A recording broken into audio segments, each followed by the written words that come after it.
About maybe 40 to 50 students and graduates across England that push the network. So in East Midlands, West Midlands, Kent, a lot of them based in London, here in London Bridge. And then we also, well, from this week we're launching our Student Leadership Development Programme, which will essentially see us take on another 100 people to run it. So we are a network, and our power is in the numbers that help to make everything happen.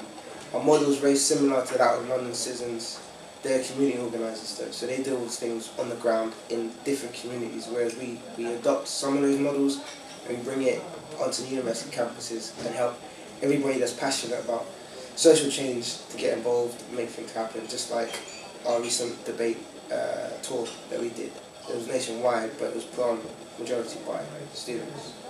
Listen as your day unfolds, challenge what the future holds, try and keep your head up to the sky. Would you say that for Elevation Network it's key that young students, especially from a lot of ethnic backgrounds, have positive role models growing up, and even if not so, that they get the opportunity to network and get to know people in industry that can help them and you know, build a good career for themselves? Yeah, I mean, the term role model is quite interesting. This is a strange industry because for the last 6 weeks I've been chairing debates and technically not being allowed to have an opinion. But at the moment, that notion of role models I think has been very misconstrued, because everybody grows up with role models. You know what, even the guy on the street that is doing what he shouldn't have done has probably looked up to someone who was doing that on a bigger scale before him. So he does have a role model. The issue now is, do people have the right role models?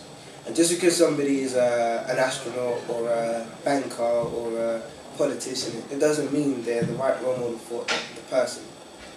So I believe first and foremost it's very important to understand where is it you'd like to go, and also how is it that you can have a variety of people around you so you can select who best to follow. So in that sense I think role models is cool, but it's a term that is too broad to rely on to progress.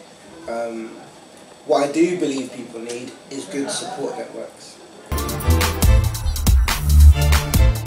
It was a really good event, it was really inspiring, and I think it should do something like this like every so often. So if you only know one person that's gone pretty far in life, then you've got some problems. You need to be able to know 2, 3, 4, 5, 6 people that you've heard them speak, you've discerned whether or not you can relate, and then you can make an informed decision as to where you want to go. That's the difference between those who go really far and those who don't. But then with support networks, it is not just those who are ahead of you in the race. It's also those who are around you. If everybody around you does not have a passion to succeed, it's going to be very challenging for you to go far in life. And that's why you see sometimes a student will do really well in their A-levels and end up in uni, and that is where they really excel, because maybe when they were still back at home in particular communities, they were not around people that could push them on really. So you need a network more than you just need a role model. What 3 themes would you give to the charity you helped set up? 3 themes? Yeah. Empowerment. I think social change is very powerful and anybody can get involved if they do things the right way. I am just the person that leads. I don't do the majority of things, and I never ever boast or try to act like I do. I'm just the facilitator, not the implementer. Education, and education is not just taking a test or going to uni or going to college. Education should be a way of life, ensuring that you learn consistently. We are an organisation that is ever improving and ever increasing.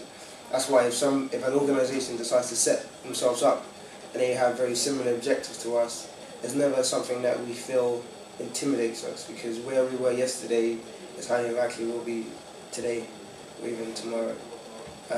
Yeah, so empowerment, education. And the final thing, I guess, would be entrepreneurship. An entrepreneur is not just somebody that owns a business. An entrepreneur is a characteristic. Entrepreneurship is a characteristic. It's a way of life. The ability to create things, to think creatively, to lead, to take ownership, to take responsibility, to know no limits, to be persistent, to be passionate, to be reliable. These are all characteristics of an entrepreneur. An entrepreneur never ever blames society for their issues. They see how they can use other forms and means to fulfill their objective, regardless of their life cards that have been dealt to them. Yeah, so those are probably the 3 words that we would like to hold very dear to ourselves.